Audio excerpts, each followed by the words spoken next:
الحمد لله نحمده ونستعينه ونستغفره ونؤمن به ونتوكل عليه ونعوذ بالله من شرور أنفسنا ومن سيئات أعمالنا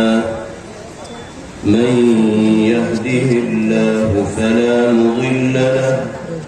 ومن يضلل فلا هادي له ونشهد أن لا إله إلا الله وحده لا شريك له ونشهد أن سيدنا ونبينا وإمامنا وسندنا ومولانا محمدا عبده ورسوله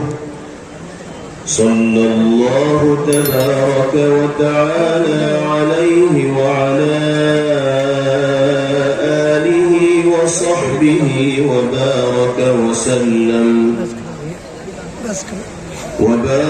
وسلم تسليما كثيرا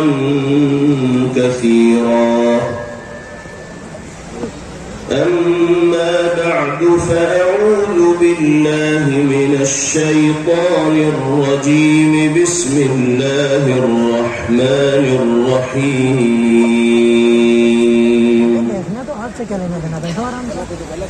ومن الناس من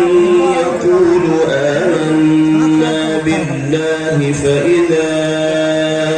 أوذي في الله جعل فتنة الناس كعذاب الله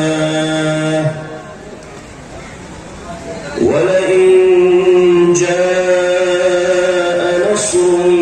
من ربك ليقولن إنا كنا معكم أوليس الله بأعلم بما في صدور العالمين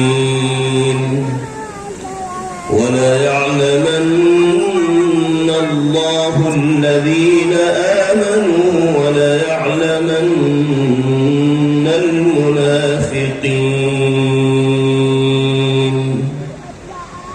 صدق الله مولانا العلي العظيم.